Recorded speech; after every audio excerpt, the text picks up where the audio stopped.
Episode 11, Hari Baru. Pagi hari Mela bangun seperti biasa, setelah menjalankan kewajibannya. Mela turun untuk membuat sarapan. BBN sudah bersiap menjelaskan kebiasaan sarapan, makan siang, serta makan. Mela sudah selesai membuat sarapan dan bekal untuk Mia dan Rio.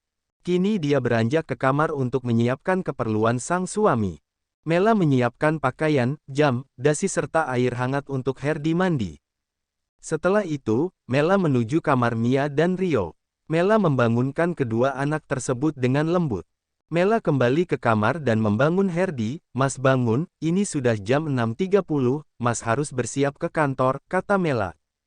Herdi pun bangun sambil mengumpulkan nyawanya, sedang Mela menuju box Kenzo karena Kenzo juga baru bangun. "Wah, anak bunda sudah bangun," kata Mela menciumi Kenzo. Sedang Kenzo tertawa dengan perlakuan Mela. Herdi yang melihat pemandangan pagi ini hatinya menghangat, karena biasanya Kenzo akan sangat rewel. Herdi bangun dan mandi, serta Mela membawa Kenzo ke kamar sebelah karena semua keperluan Kenzo ada di kamar sebelah. Pukul 7 pagi semua tengah sarapan. Mia dan Rio sudah menyelesaikan sarapannya. Ketika akan berangkat Mela menghentikan mereka. "Mia, Rio, tunggu," kata Mela. Tanya Mia dan Rio bersamaan, "Ini bekal buat kalian, dan jangan lupa dimakan, dan yang semangat belajarnya," kata Mela tersenyum. Mia dan Rio menerima bekal itu, mereka tersenyum karena tak pernah yang memberi perhatian seperti itu termasuk mama mereka dulu. Nyonya Umi yang melihat pun tersenyum. Herdi baru turun sedang Kenzo berada di kursi bayi sedang memainkan sendok. Mela melayani sendiri, kemudian menyuapi Kenzo. Herdi pun selesai saat akan pergi. Mela mengendong Kenzo dan mengikuti Herdi. Saat Herdi akan masuk ke dalam mobil Mela menghentikan langkah Herdi. "Mas tunggu, apa Mas tak ingin berpamitan dengan Kenzo?" kata Mela. Herdi pun kembali dan mencium kening Kenzo, kemudian Mela meraih tangan Herdi dan mencium punggung tangan Herdi. Setelah itu Herdi pergi meninggalkan Kenzo dan Mela. Bye, Papa," kata Mela melambaikan tangan Kenzo. "Mela, ayo ikut Mama ke ruang baca sebentar," kata Nyonya Umi. "Iya Ma," jawab Mela. Mereka beriringan menuju ke ruang baca. Di sana Siska sudah menunggu, mereka pun duduk berhadapan. Kenzo yang selalu manja dengan Mela. "Ada apa Ma?" tanya Siska. "Siska, Mela, Mama ingin kalian menggantikan Mama untuk meneruskan usaha Mama, karena sekarang Herdi mengurus perusahaan yang Papa tinggalkan," kata Nyonya Umi. "Maksud Mama?" tanya Mela. "Siska, Mama harap kamu mau melanjutkan memegang restoran dan butik milik Mama." "Untuk Mela akan meneruskan Sanjaya Foundation," jelas Nyonya Umi. "Siap Mama," kata Siska. "Tapi Ma, Mela hanya lulusan SMK, apa Mela bisa?" kata Mela menunduk. "Mela, nanti ada orang kepercayaan Mama yang akan mengajari kamu, dan ini yayasan amal, dan menaungi beberapa sekolah dan yayasan yang lain," kata Nyonya Umi.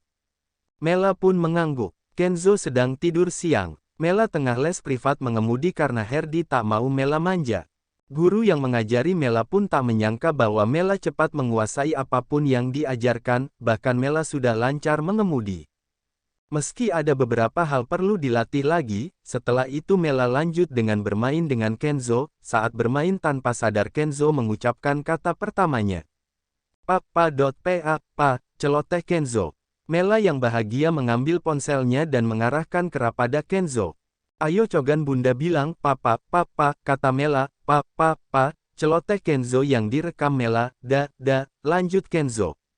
Mela pun tersenyum kemudian menciumi pipi gembul Kenzo dengan gemas. Pria kecil ini adalah hidup Mela sekarang. Mela mengirimkan rekaman video itu pada Herdi. Herdi yang membuka pesan dari Mela mengerutkan keningnya karena tulisan Mela. Kata pertama baby Kenzo. Herdi membuka video itu pertama terdengar suara Mela yang meminta Kenzo menyebut kata Papa. Tak lama terdengar suara manis Kenzo yang mengatakan Papa meski belum jelas. Herdi tersenyum mendengar kata pertama Kenzo. Dia bahagia bisa memantau perkembangan sang putra dari Mela. Han yang baru memasuki ruangan dibuat kaget dengan Herdi yang tersenyum. "Wah, ada apa nih bos, kok kelihatannya seneng banget?" tanya Han. Baru pertama dengar Kenzo bilang kata pertamanya dan dia mengucapkan Papa, kata Herdi senang. Iho memangnya dulu gak pernah tahu za, tanya Han, dulu Septi tak pernah memberitahu perkembangan anak-anak tahu dah gede aja, kata Herdi. Han hanya tersenyum, karena Han tahu bagaimana perangai Septi di belakang Herdi. Septi seperti wanita dengan dua wajah. Satu perusahaan tahu bagaimana Septi tapi tak ada yang berani mengadukan pada Herdi. Herdi dulu sudah buta karena cinta palsu Septi. Meski mereka punya 3 anak tapi itu tak merubah sifat Septi. Kini Herdi dan Han menuju ruang meeting karena ada rapat dengan investor. Herdi tersenyum selama rapat dan itu menambah nilai plus dalam kerjasama yang baru terbangun. Han merasa bahwa sahabatnya itu mendapat aura positif dan energi baik. Buktinya biasanya dia akan marah besar saat ada kesalahan tapi hari ini Herdi bahkan memaafkan kesalahan yang dilakukan oleh bawahannya.